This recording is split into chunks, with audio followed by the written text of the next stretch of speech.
So, James O'Keefe, probably the only investigative journalist at the moment actually doing investigative journalism. Because, of course, journalists are not journalists anymore. Even movie, journalists aren't journalists anymore. They don't do leaks. They don't talk about anything.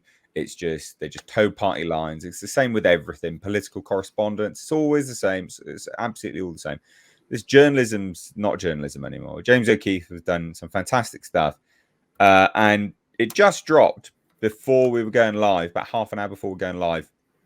James O'Keefe and his new OMG.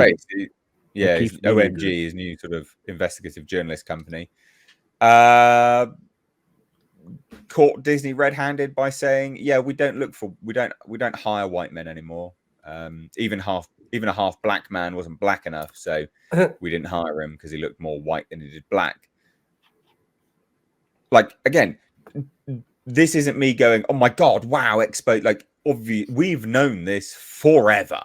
Yep. This is just the icing on the cake to have it confirmed from the horse's mouth. So I thought we'd watch a bit of this together.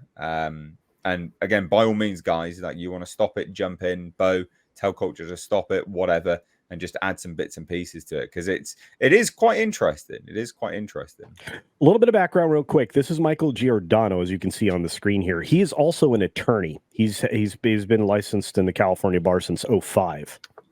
So he originally obviously started out as an agent because he came from William Morris Endeavor. So just a little more background that you won't find, since now his LinkedIn profile is gone. Here we go. Ooh. Certainly, there have been times where, there's no way we're hiring a white male person. Just kind of unspoken. There are times when it's spoken, but how would they say it? There's no way we're hiring a white male person. They say like straight to you, or okay. They'd be very careful. Can you pause it? That to agents. Can you pause it? So he's a homosexual man, I take it. No. He's not. He's talking to a chick. He's in LA. He's in LA. He's just extremely camp then. Yes. Yeah. Because who goes like that? What? Well, he's in Los Angeles, dude. Right, okay. Everybody's from LA, mate. Come on. Yeah, everybody's 2 drinks from very being masculine gay. there. It's that thing where he obviously considers himself like a grade A ally, right? Like it doesn't apply to him. We'll make sure we don't want any more white men, but it doesn't apply to me because I'm such an ally. It does apply to him. Okay. He talks about it, but yeah. Carry on. These videotapes, Disney blatantly discriminates against white men in particular. I think I'm sort of well prepared for it. I'm well positioned for it. But as far as Disney's concerned, I'm a white male. That's not who they're looking to promote at the moment. There you go. Yeah. The white guy, even Michael, has his own doubts about the possibility for advancement for himself at Disney. In fact, Michael actually got to experience Disney's discrimination against white males firsthand. This next bit's amazing to me. I've been at the company 11 years now, so I have friends in HR and I have friends in those divisions, and they're like, "Look, nobody else is going to tell you this, Mike, but they're not considering any white males for a shot. They're just not. That's not what they want." They even passed over a qualified half-black person for a promotion because they didn't look black enough. We wanted to hire somebody in the department a few years ago now, who was half black, but didn't appear half black. And there was a creative executive who was like, "We're not that's not what's wrong." Right? They wanted somebody in meeting to appear a certain way, and he wasn't gonna bring that to the meeting. I mean, this guy's gay. Where he's got to be gay. Nobody holds themselves and moves and talks like that who isn't gay. Okay. I'm joking. I'm half joking. These are dates set up with 2 women, though. These are 2 different women that are querying him. Yeah. Okay. I think at some point there's going to be a lawsuit. Okay, so he's acknowledging at some point there's going to be a lawsuit. We're going to get sued. There you go. He just instigated the This guy's an attorney. The thing is, I remember that thing about not being black enough. I remember when I was a kid, or I was a teenager at some point, and the Cosby Show was still on. Do you remember the Cosby Show? Yeah. Back when Bill Cosby was America's dad. And he had a big family, wasn't there? Like 5 different kids. Yeah. And they were all different shades of black, right? The Huxtables, yeah. Yeah, the Huxtables were like 5 different shades of black, right? And I remember, like, completely innocently, truly, genuinely innocently, before the world went mad, just like turning to my mum or my older brother or something and saying, is that a bit weird that they're like, one's like high yellow and one's full sub-Saharan black and they're supposed to be siblings? Like, is that how it works? They were like, no, that is weird. And then I remember being told that within like black culture, within black communities, they would argue about and have tension about how black you are.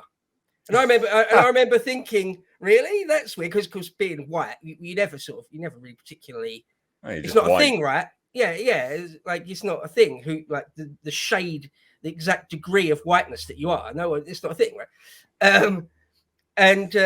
So the idea that now it's the natural conclusion, isn't it, of critical race theory?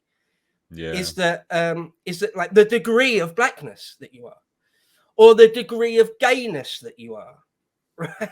The degree of depravity you engage in, right? I mean, yeah. But these policies have been permeating throughout Disney. I mean, we've got more to talk about in that vein here in a little bit, but I mean, we could go through all 19 minutes of this, but this is largely the claims, right? I mean, that's what he opens up with, and then he goes into all the different conversations that we're just getting snippets of now.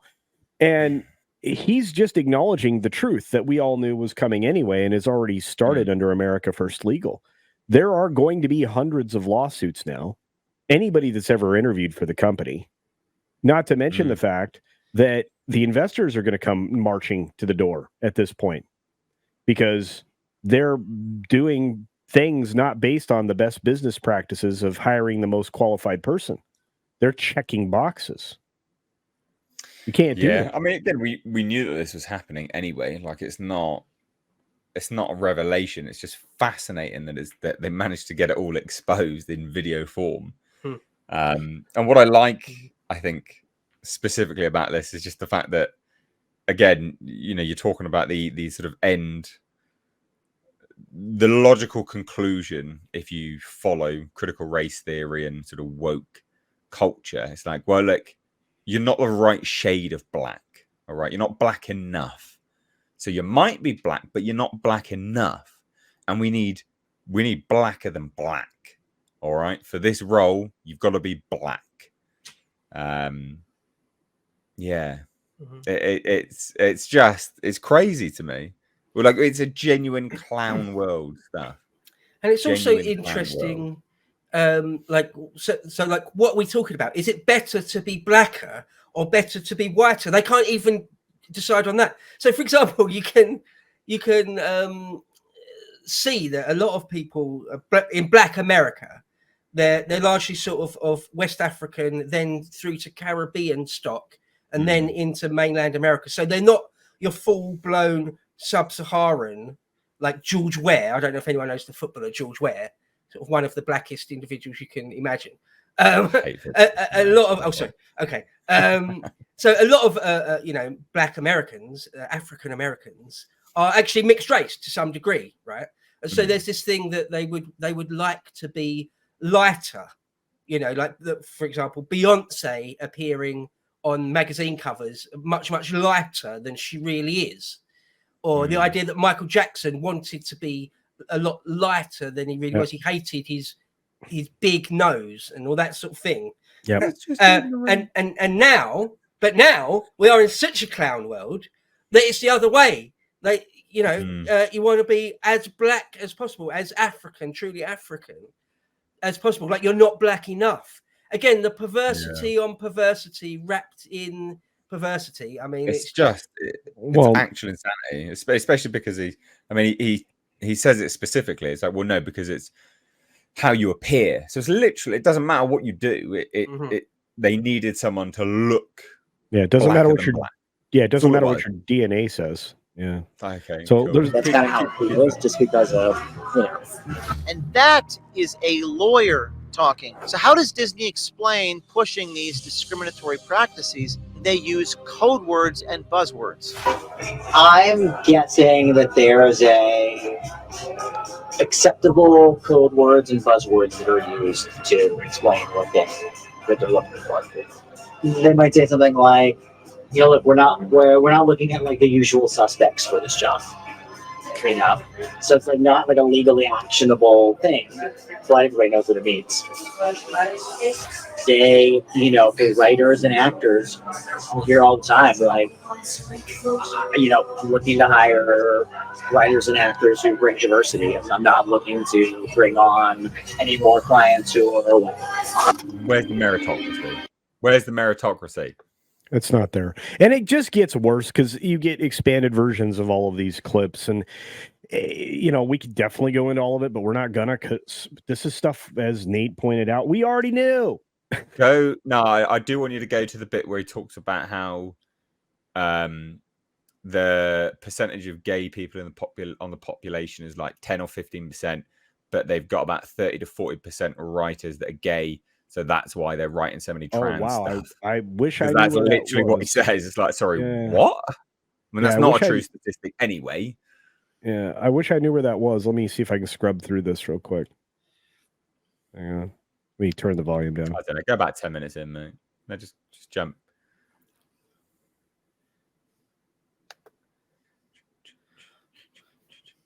I don't mind watching a bunch of it. Well, I don't want to speak for the chat, but you know, if Cultures put all this together, I don't mind watching it. Go. There you go.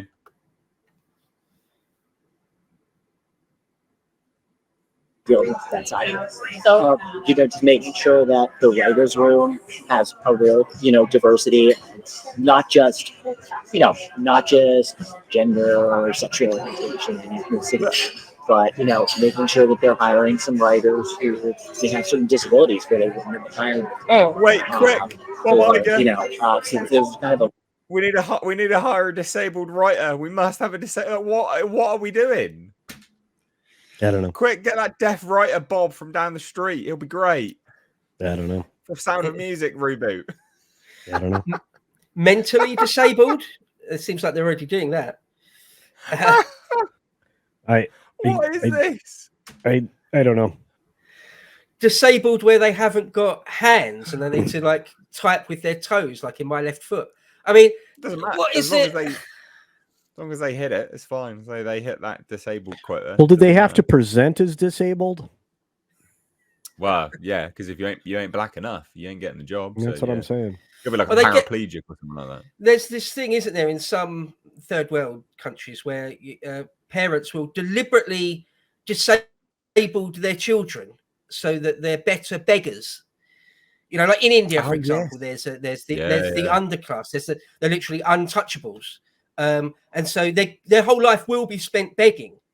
So what you do when your child's 5 or 6 or something, you sort of break their legs terribly, so they'll always be disabled.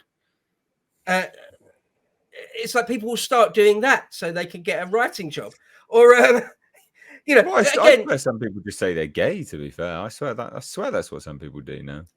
Well, Whoopi Goldberg, that's not her real name, is it? She thought she'd call herself Goldberg because of the sort of Jewish connection in Hollywood. She'd be more likely to get in the room for auditions and stuff if they, on paper, they thought she was Jewish. Anyway, so again, the natural conclusion of all of this is that they want a super dark black sub-Saharan who is gay, who is also disabled in some way.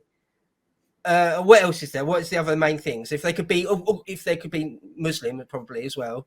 Yeah, that's not permeated into American culture as much as it is here, dude. Yeah, that's a big thing here, not so much over there yet. Just wait, Americans. You'll have a mosque on every fucking corner soon. Well, I have a feeling that there are some people that are trying to stop that now. Anyway, but you know, there's a really broad look whenever we're doing to make sure. Yeah. Yeah. So they talk a big game about DEI, but do they actually do it? Apparently so, They even passed over a qualified half-black person for a promotion because they didn't look black enough. Pause Yeah. again. I think we missed the gay writers thing, but yeah, I mean we can keep watching a little. Go back a little bit more. Press it. Go back a little bit more. I'm still doing it. A little bit more. A little bit more. But there's Diverse. you know, like we have so many shows where we're casting and we're like, yeah, we're not even going to see, you know, certain people for it because we the role to. Because yeah, it's all part of this. Right, from here, just play Look it. no further. I think there are times when it's like so front and center. It's like great because that's the focus, you know. Like we have so many shows where we're casting and we're like, yeah, we're not even going to see, you know, certain people for it because we need that particular role to. Yeah. To, So is it intentional that they want, Is this where you wanted it? Keep playing. Keep playing. like, they only look for diverse candidates for certain roles? Yeah. I think there's certainly a belief that it's just good for society and they know. But there's also a belief that like we're gonna make more money if we appeal to a wider variety of people, and it's a good thing. We have shareholders too, you know, and so diversity helps with that. Diversity helps with financial incentive. Yeah. So is it like, do you think it's more so on that side, or using like any good prices gets put to use, or regardless? I think it gives them regardless, but I think that there are like even conservative people who may not want to lean into it can easily make the argument that like we make more money when we appeal to a wider variety of people, and that means diversity. Yeah. There's a real focus on every show. And I'm sure the movies too, that I don't deal with that side of it. So, you know, just making sure that the writer's room has a real, you know, diversity, not just. Yeah, that's where we picked up. Yeah, I know. But do you hear the logic, the internal logic? Well, because we can make more money. But you haven't been, have you? You haven't been making more money from it. They've been losing money. You've been failing. Yeah. Massively. Yeah. You know, I have curiosities to find out what Andre thinks here, to be fair. Well, first of all, greetings, everyone.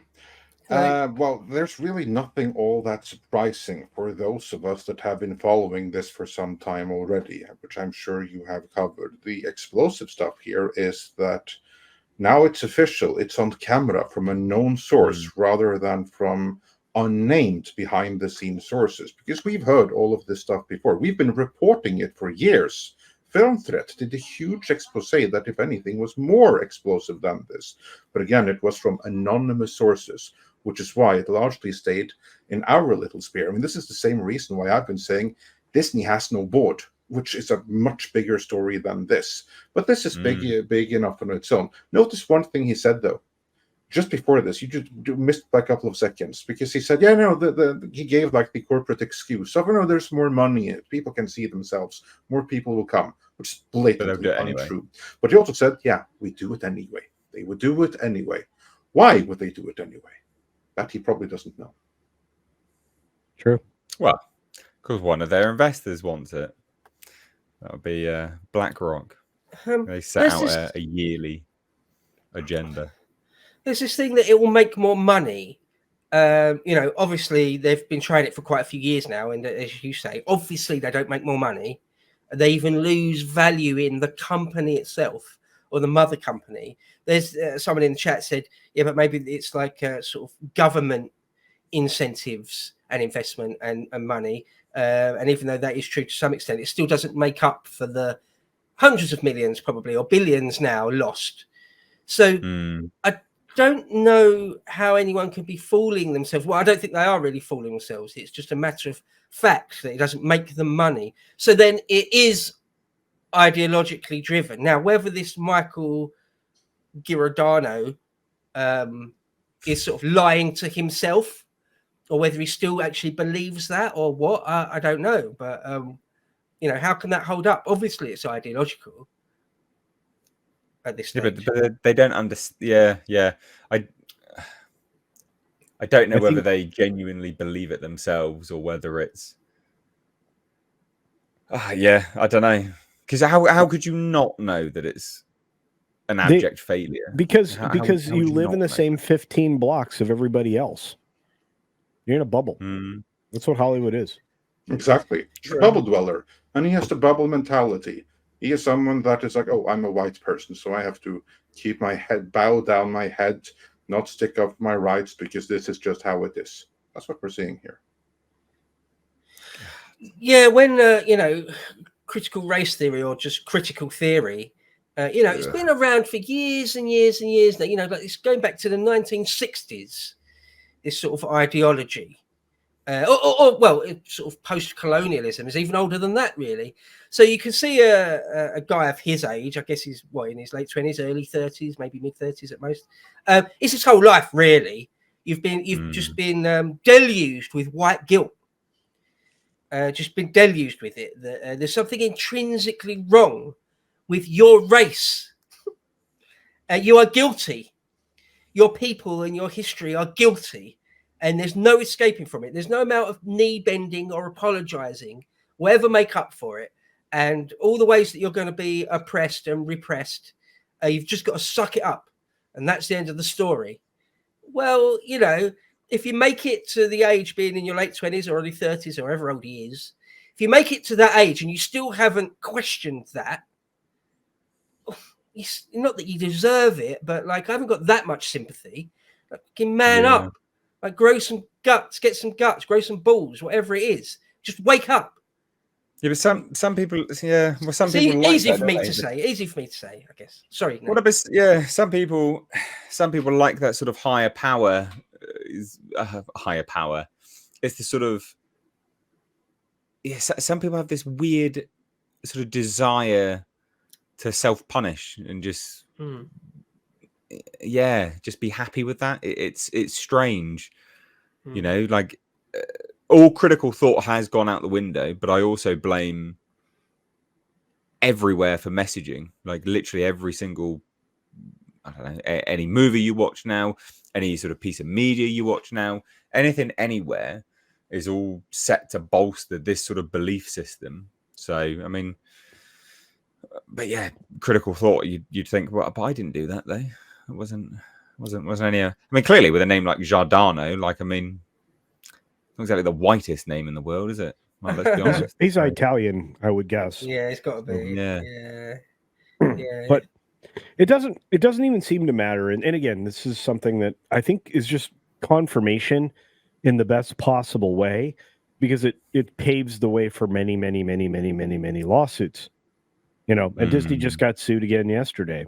So, in what will be a class action. So they're not getting out of this. There are EEOC complaints that have been filed, all kinds of other issues related to this. Now you have video evidence of what they are doing from an attorney that works within the 20th Century television division of the Walt Disney Company. And they got rid of their diversity person, right, Andre? Latondra Newton. Yeah, but they got a new one. They got a new one who's just the same. So it doesn't really matter. They didn't get rid of the position. It just got rid of one human sacrifice, but got another to do exactly the same. So what's the difference? Well, as he even says in here, is that it's all of HR anyway. HR, like I remember back in the day, HR was just a group of, like, I don't know, middle-aged women in offices that used to, walk you through starting the job and just used to give you some paperwork, and that was pretty much their job. That was it. That was all they ever did. HR is pretty much all they ever did. They did a bit of what they really do. Their real job is to protect the company from the employees. Many people think it's the other way around, but it's not. It's basically, we're going to make sure that all of your legal rights are covered, both when you get hired and when you get fired, so you can't sue us. That's pretty much the job of HR. Yeah, well, no, now it's not that. That's what I was trying to say, is that it was pretty normal at the start. Like, HR was a pretty normal thing, and it's been twisted into this sort of just woke. When I started work, it was they were even nice. I mean, when I started work between 20 and 25 years ago, yeah, they're all middle-aged women, sort of matronly, stern but nice women, middle-aged women, and they were even nice. Like if you had a problem, you could go to them and they'd be kind to you. And now, yeah, again, like a lot of other things, it's been completely inverted or perverted now, so that they're your enemy. Yeah. Bloody ridiculous. Is there any more in this that we should watch? I can't remember if there's. This is the gist of it. There's really not much more after this. Yep, I agree. Anything else you want to add, guys? Fuck Disney. I would say where I railed briefly against critical theory and everything, and grow some balls and things. Saw someone in the chat say that's easy for me to say. I'm a lotus eater. I found a niche in the world where I could be based and say what I really think, and that's true. That's true. That's absolutely true. However, I carved that out for myself. People have to, where it's possible. I know it's difficult if you've got a family and you're on the breadline and stuff, but as a collective, people have to start standing up, at least in small ways. They have to, because it will never stop otherwise. These critical race theorists, wokeists, communists, globalists, all the enemies of the West and of whiteness with a capital W, racists, they have to be pushed back against. They have to, because they will not stop. They're implacable enemies. They are implacable.